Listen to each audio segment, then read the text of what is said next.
I'll be discussing how I use volume profiles and market profiles to find entries and basically how I trade Bitcoin USDT pairs on using volume profile, market profiles, spin charts, and price ladders.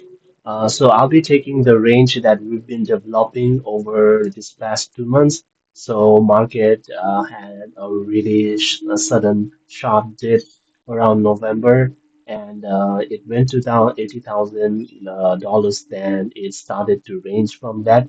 So within the range, you can see that this is the value area high of the range, and this is value area low of the range, and these are the range high in 98,000 and range low in 80,000. So this is a VRVP indicator, which is it shows the volume profile of all of the ranges that it's shown. So basically, it's basically showing the volume profile of all of this range, and within that volume profile, the highlighted bars are the value area high and value area low, basically, which means that market is did all of its buying and selling 70% of the time within those ranges, right? So but there are basically two types of market. One is the ranging market and one is trending market. So in a ranging market, basically it's what we're in right now. So it's a market tries to develop a fixed balanced range, right? So basically it's just how we've been developing right now, and 70% of the and 70% of the time, if a market goes up to the value area on a balanced market and it accepts the value area price within the value area, then there's a 70% chance that the market will go towards the extreme, which is the value area high, or if it's in value area high, then it can go to the value area low. So that is an example of ranging market, which is what we are in right now. And so a trending market can be something like this, which is a market is just going out of balance over and over again, goes down to the sideways for some time, goes again out of balance, that goes again out of balance till it has found a price point where both buyers and sellers agree that this is the price point that we agree to do in, right? So this is good for entries, but for market overall direction, I like to use uh, market cipher B, which is good for directions. If you go to the overall directions of the market, you can clearly see, let's go down from the weekly. So this was one of the setups that I always use, which is the three drives of bearish divergence coming up from the top with swing failure patterns.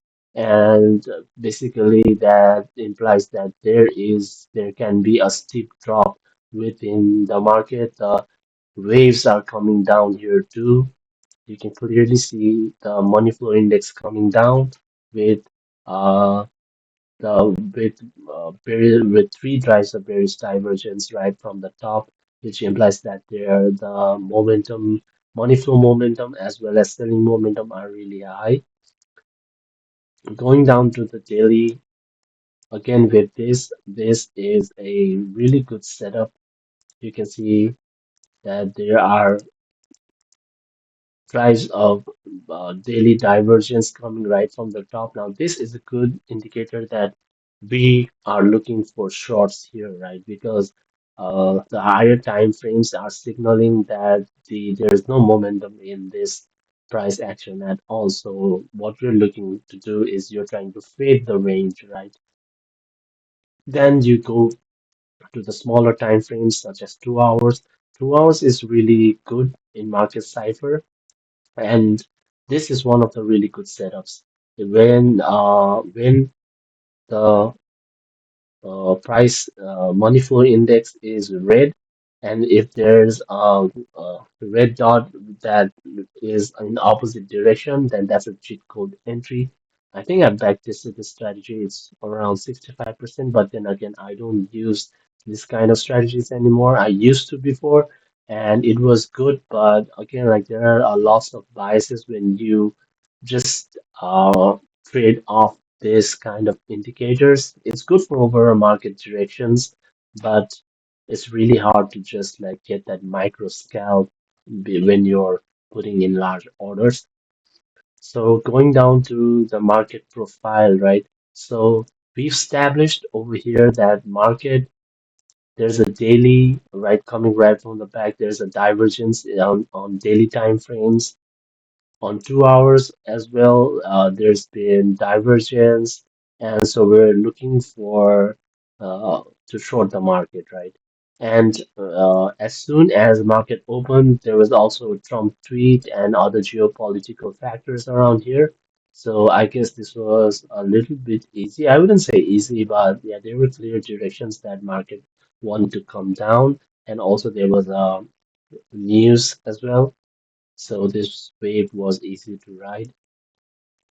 So coming right back to the top now, once we establish that we want to short here, we want to go down to a really low time frame such as 15 minutes.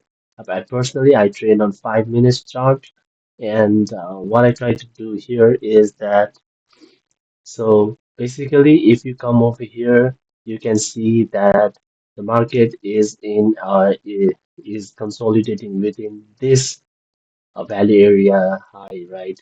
So this is a microstructure between that all of the composite structures are within this range. So whenever this happens, what it tends to do is that it tends to build a lot of liquidity around this area, a lot of liquidity around this area, and usually in case of Bitcoin, this tends to happen around Thursdays and Fridays because Friday, as it is a low volume day, and especially weeks like this where market had a really sharp sell-off, then it tends to move sideways and tends to build microstructures within the structures within this range.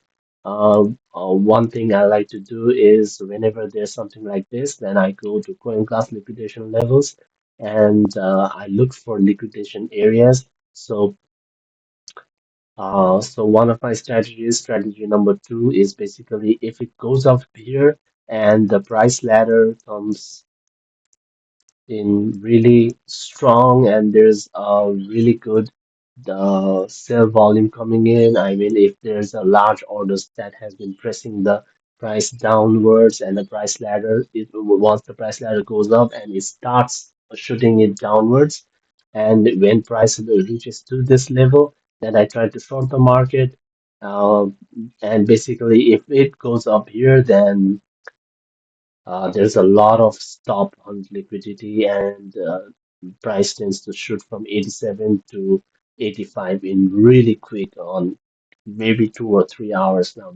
This is the setup. So right now, this is really choppy. So I don't wanna be in the market right now. So the market hasn't shown its hands, but what I would do is that if it comes down to this level and if it gets accepted above here, then I would try to long here. Or if there's a really good sell pressure and the footprint chart's been showing a really good negative deltas and price ladder has been pressing downwards, then I would try to short the market till 85.7.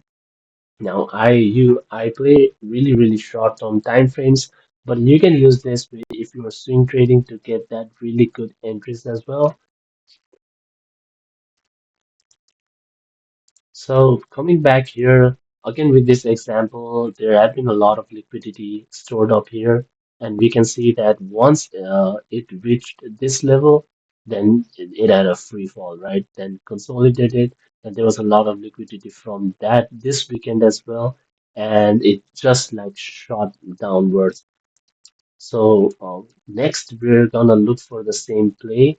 I think the market uh, will form a balanced distribution today as well. And since it's weekend, I think it's gonna get balanced within this micro composite. So we're gonna we're gonna see how we're gonna play this market. If it goes up down here, then I think we're gonna go down to the fixed value area low, possibly down towards 83 level. But yeah, okay, thank you guys. I hope you like this show. Please like the video and subscribe if you like this kind of contents. Thank you.